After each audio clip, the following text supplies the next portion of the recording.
Right. Moving on to part whatever um, of the cell, part two of the cell membrane. Yesterday we talked about diffusion and passive transport and how molecules are going to move freely on their own. Today we're going to talk about one particular molecule, and that molecule is vital for life as we know it, and that is water. Okay, so how water is transported naturally and throughout the cell is going to be a huge that's a huge part of understanding how cells work, because like human cells, you are 70% water, and so there's a lot of um, there's a lot of resources used by your cells and by your body to keep that number at 70%. All right. So with that, we're starting with our first vocab word of the day, and that is osmosis. So osmosis is going to be the diffusion of water. So remember, diffusion, that's passive transport. There's no energy being used. When it is water that is being diffused, we have a special word for that we call osmosis. Okay. Yeah, it's important enough that it has its own term. And we're going to find out that water behaves interesting. It will actually, if other things can't diffuse, then water is going to diffuse in their place. And we'll talk about how that works here. Okay, so osmosis, the diffusion of water. When we're talking about osmosis and concentration gradients, like I said, water is an important enough part of cells that we have some very special terms that we use, and we focus on what's going on there more so than we do with other things. Those three terms, and I'm going to have a slide on each of these: isotonic, hypotonic, and hypertonic. All right. So this is, once again, we're going to compare the cell with the fluid that it's sitting in. All right, that is what we're talking about here. If the two are isotonic, so if the cell is isotonic to the fluid around it, then that means that there is no concentration gradient. So the concentrations on both sides are equal. So we look at this example, both sides are the same and equal. There's still going to be movement through both sides, but there's going to be no net movement across that membrane there. So isotonic means the same. Isosceles triangle has two same sides.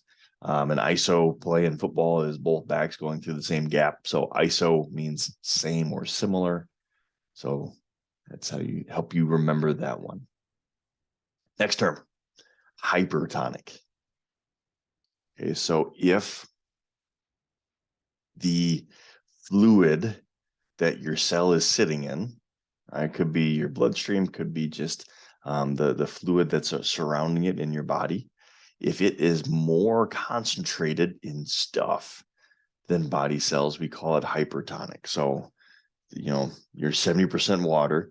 Well, if your cell is 70% water and the fluid it's sitting in is only 60% water because it's full of all this other stuff, we call that hypertonic. All right. So it's higher concentration than body cells.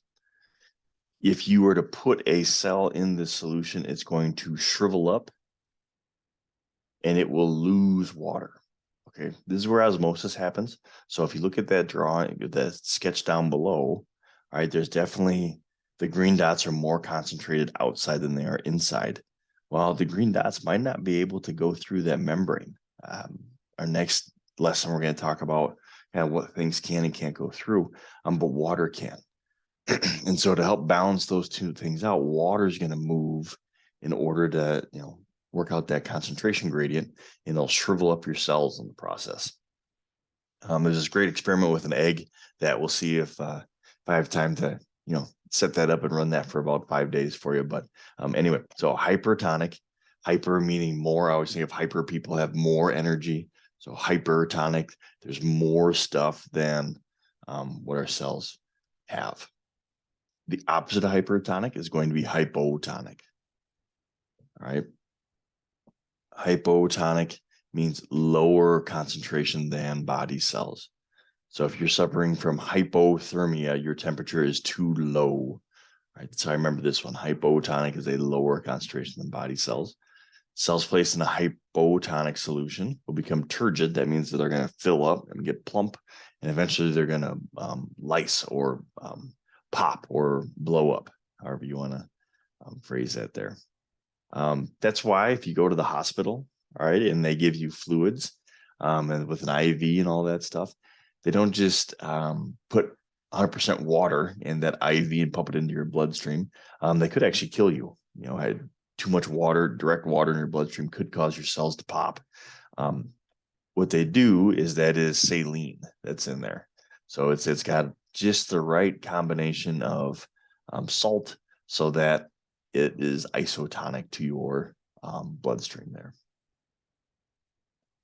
All right.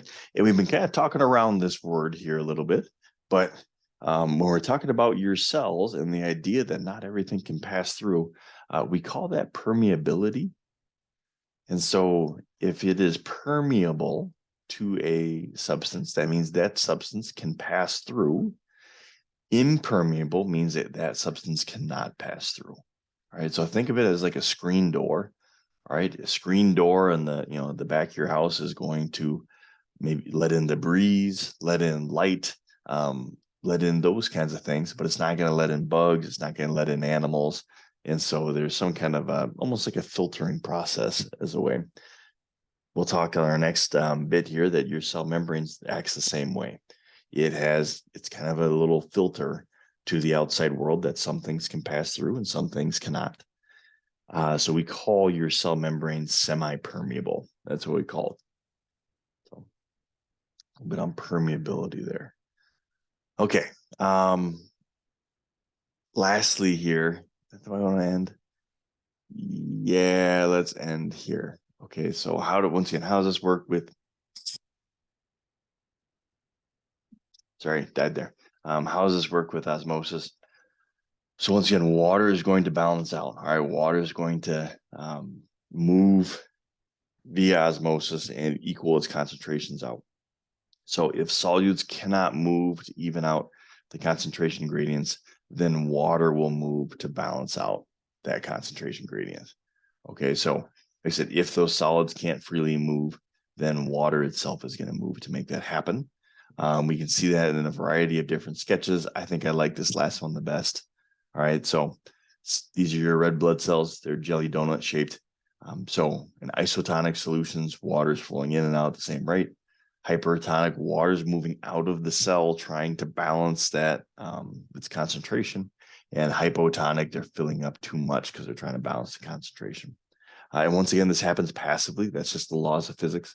That has nothing to do with your body doing something to squeeze water out of cells. That is just what happens naturally. So there's actually quite a bit on osmosis and how it relates to different systems within our bodies.